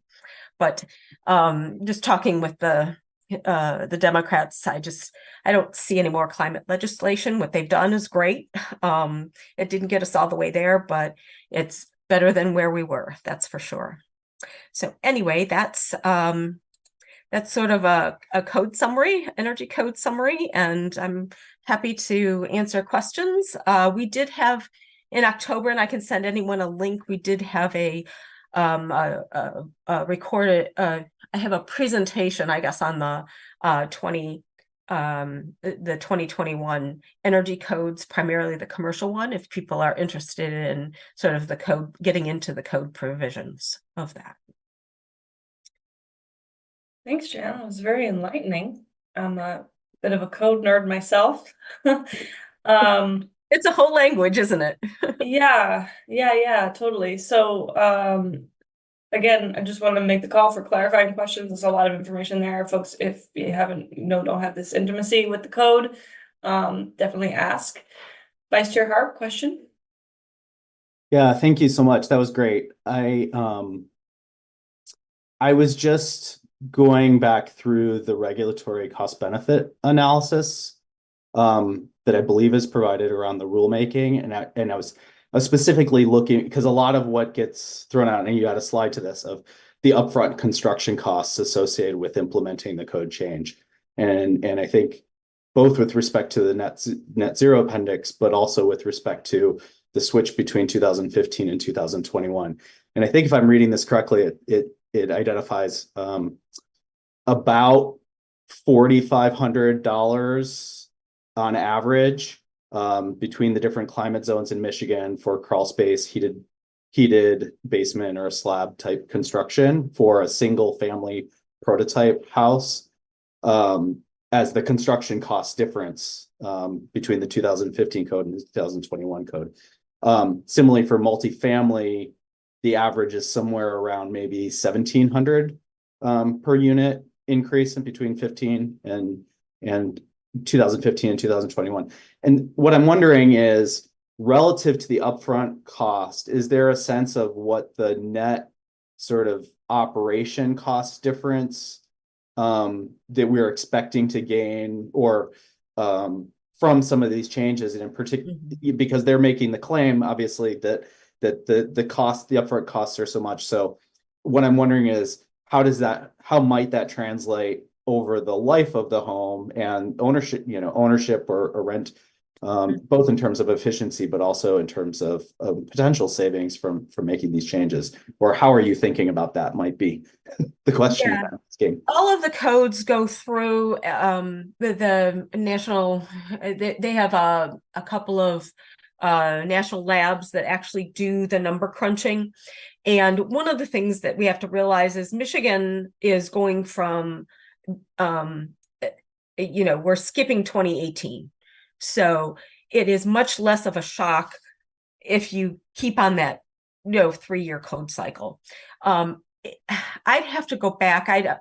I think that energy savings was around 10% for the residential increase. It was less than that for the commercial, because the home builders have a huge lobbying effort. They actually sued the state around the very first residential code, energy code. And that's also why the commercial energy code is required to be updated every 3 years. The residential code is required to be reviewed every 3 years and updated every 6 years. So the home builders really influenced the energy code legislation. But yes, there is a and I'm sorry, I don't have those numbers in front of me, but you're right. They do a very specific cost analysis based on the different climate zones and the differences between the codes. Yes, they do. Councilmember Briggs. Thank you for that presentation. There were a lot of, and I have to go back and listen to it again because there were a lot of questions that I've had that got answered through that presentation, and a lot of good material. One of the things that I was wondering if you might be able to provide a few thoughts on are, in terms of our developments, we obviously can't go beyond what has been adopted, and but there are a few exceptions to that potentially in terms of our planned unit developments, which would often come into residential, commercial code arena, or into the commercial code. And then if we find opportunities to incentivize, and where folks are going, reaching to doing more than what we require. But thinking about it within that framework, one of the things that planning staff and planning commission struggle with sometimes is just having an objective standard to be able to kind of rely upon. And so this is one of these great pieces that's been thoroughly vetted, but you also mentioned sort of the challenges around code enforcement and knowledge of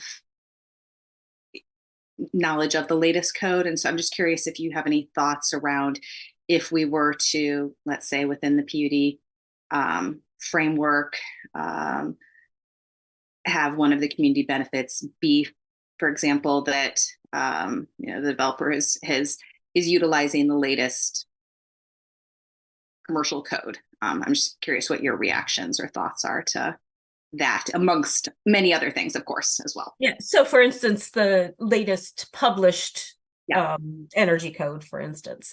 I think you can do that. One of the downsides are, I think there's been less use of the PUD in Ann Arbor as you add more incentives that maybe don't make as much, they don't pencil out for a developer. It's much more streamlined to just do a by right development. The other issue, and I've talked to 3 current developers that really do want to go all electric, and there is no reliable service from DTE. They can't commit to a schedule if they do go all electric at this point in time. So, I think there is, from the industry, they really, they're really trying to take 820 to heart and try and do those things. But like I said, if you can't get the power there when you want to build your building, or even the U of M is having issues getting the transformers there for their new residential developments. So there's a real supply chain issue and a grid capacity issue. Yeah. So yeah, zoning is an instrument that you can use. And I know I'm planning commission chair at SIO, and we're trying to align some of our incentives and so forth with Inflation Reduction Act incentives to see if we can push it a little bit further with developers. We've had, some luck with, several projects doing, 1 megawatt solar within their developments and so forth.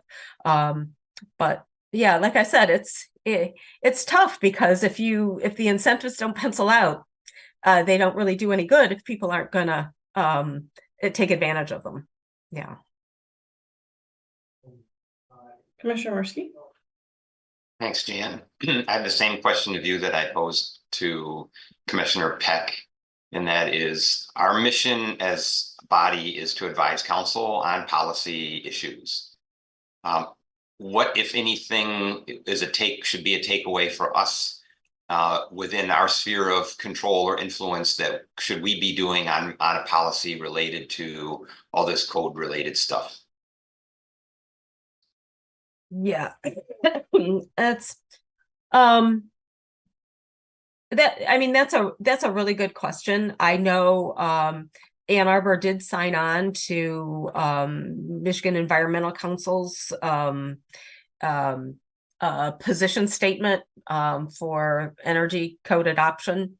And I think internally, policy wise, I think it's, the zoning ordinance, and it's kind of an interesting, there have been several communities, I think one in Canada, that have actually eliminated certain zoning requirements in their transit corridors. It's in exchange for increased energy performance, building performance. I think the other thing that policy-wise cities have done is, one, I think the benchmarking ordinance is a great start. Philadelphia and I don't know which other cities have a building tune-up ordinance, because it's not, I agree that the new construction needs to be certainly net zero. But we have a huge existing building stock. And I'll tell you, we do not have efficient existing buildings in Ann Arbor.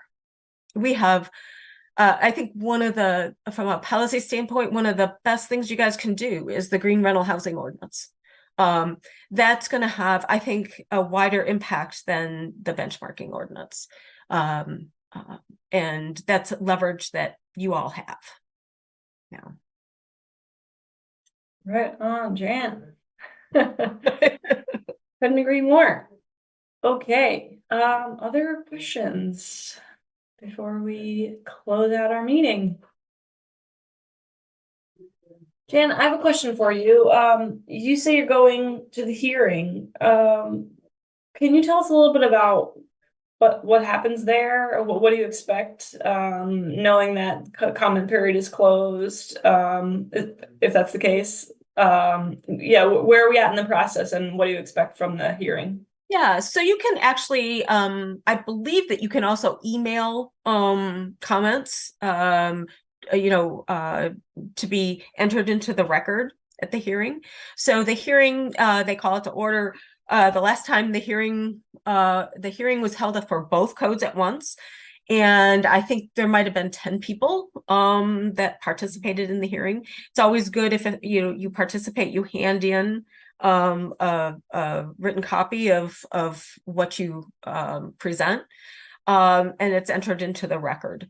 And it's kind of similar to a public hearing that the planning commission might have, or city council, run very similarly. The home builders, I'm sure, will be there. Last public hearing, they entered in a notebook. It was literally a notebook into the record. So, Like a thick. Are you Yeah. saying it was thick as a notebook, or it was binder. like someone's actual note? Okay, It was a 3-ring binder. I'm sure it was extremely factual. Okay, moving on. Any other comments here? All right. Well, thank you so much for joining us. It's really timely, and so I'm so glad we were able to have you on. I'd really like to join, and so I may come out, but I have to get my head in the game in terms of what I want to say in particular. Yeah, and we're coordinating a little bit with the Michigan Environmental Council and so forth. So Okay. yeah, be glad to share any kind of notes and so forth. Okay, I'll reach out to you to follow up on great. that. Okay, thanks. Appreciate it. Thank you Thanks for again. joining. All right. All right. Where are we at? Okay, so we're gonna move on to the last segments of our meeting here. We're gonna move to report from staff, and I'll take OSI updates first. Joe, do you have any updates for us? Sorry, threw me. I was just about to say thank to Jan, and then here we are. But yeah, yeah, just noting a couple of things. I know that we've just on a couple of things that we've both talked about here, as well as whether it be recently or over the past bit. But just noting that a couple of the various programs are going to be kind of ramping up soon here in the spring/early summer. As most are aware, the home energy rating disclosure goes live in March, so that's going to be really ramping up. The assessment structure is getting, because some of those final nails in and figuring out, how that all works. But that's taking place soon. Additionally, the home energy advisors that we talked a little about, as well as the rebates we've talked about both today, but also in the past, are in very active planning and should be rolling out here again in the next few months, spring/summer. So be on the lookout for those. I know we've again talked to a few times, as well as it's come up here, green auto housing, similarly in progress. I think I've mentioned before, but if for those who haven't heard, it's currently in legal review, working through that process, and getting everything, set on the legal end before moving forward with that. Relatedly, that's not a word, relatedly, we've, talked about the energy options analysis, looked at it here. We're currently going through, as well as working with some third-party firms to review the model that was presented in the report, to, validate the findings, make sure everything, looks right and stuff like that. So should be more information coming for that, in the next few weeks here. So be on the lookout for that. That's most of what I have. Similarly, again, if you want to learn more about the home energy rating disclosure as well, that'll be the topic of the next sustainability series, in the forum there. So attend if you are interested in that as well. Thank you, Joe. Can we have some updates from council members, if there are any? Sure, I'll provide a quick update.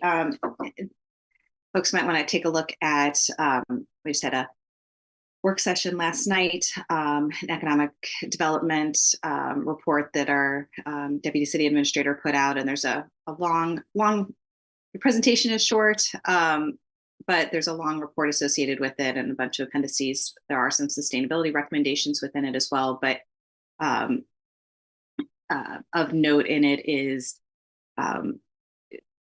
there are many things of note, but to share here, there are, in addition to the sustainability recommendations, there's this piece of asking us to essentially state our values in terms of economic development and embrace, state very clearly our need for more housing in the community and making housing a priority for the community, as well as sustainability and a couple of other values associated with this as well. But that does create some tension that I just wanted to report here. As we've mentioned a few times tonight, as we're trying to build our way out of this housing crisis, we are hitting issues with DTE grid availability and also what we're allowed to require by right within our code.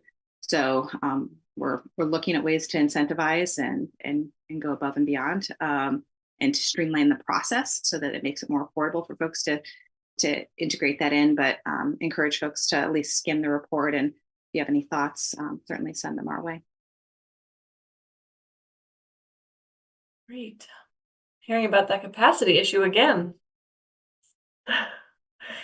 Okay. Councilmember Medina, do you have anything to share?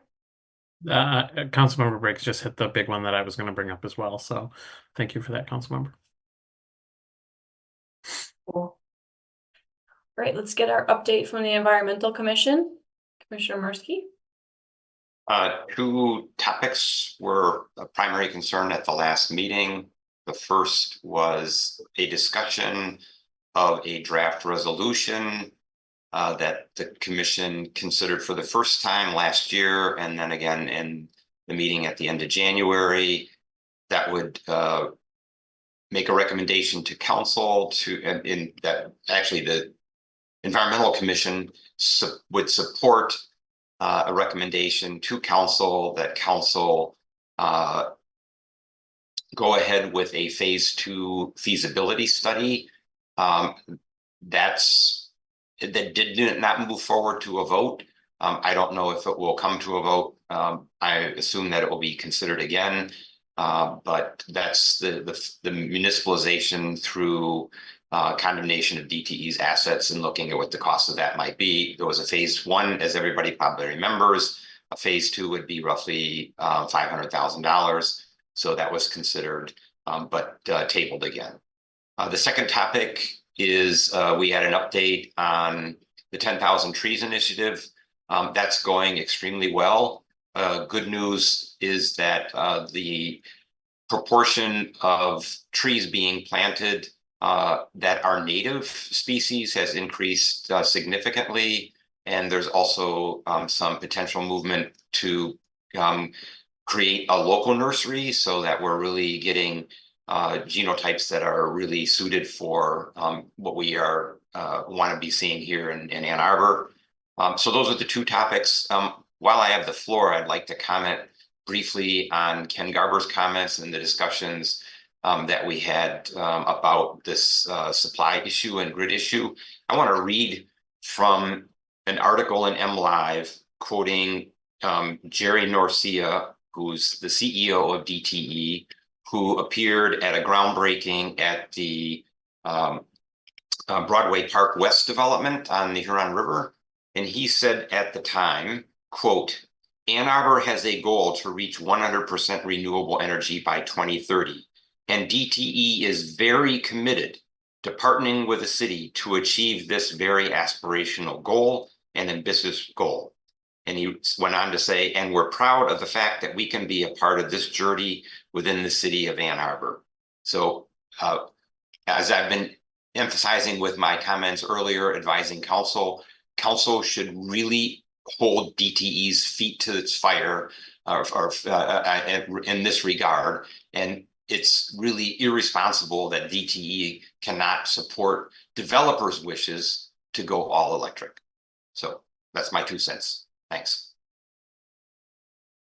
Okay, great. Thank you for sharing.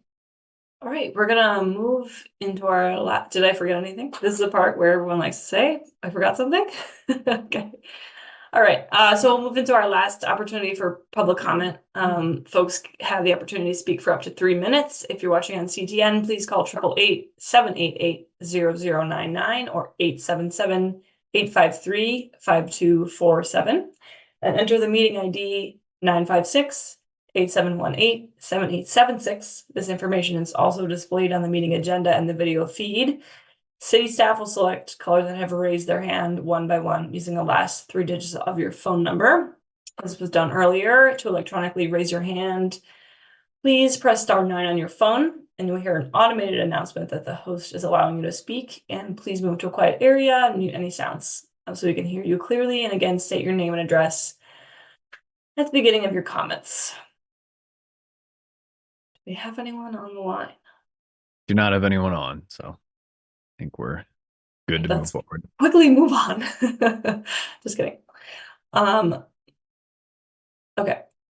Items for the next agenda. Does anyone have any pressing items that they'd like to post here? Yes, Commissioner Levin. I don't know if this is like something that is an easy question or an item for the next agenda, but I remember a while ago we had the I don't remember what it was. So the DDA had this pilot program where they had a solar in one of their parking lots, and I was there the other day, and it's not there anymore. So I'm guessing it ended, or I'm just wondering if we can get an update on what happened with that, and if they're going to expand it, or if that's like maybe I missed a memo and there was an explanation of this already. But anyway. Joe, do you have an answer? Yeah, I'm not sure if it's the exact same one, but there was a property that had a carport. It was recently sold to a different a different unit, and as part of that, the carport came down, so it can be relocated to a different area that's owned as part of it. I'm not sure if it's the exact same one there, but that's part of it. The one across from the farmers market? That sounds right. I've heard like the updates on what's happening, but I don't know the exact details. That site's being developed into affordable. It was a TDA pilot project, I thought, right? That site's being developed into affordable housing, so that whole parking lot's going to disappear. So that's probably why it was taken down in preparation for the development of that lot.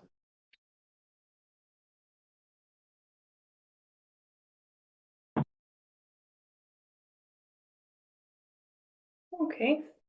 All right, we're gonna bring the meeting to a close.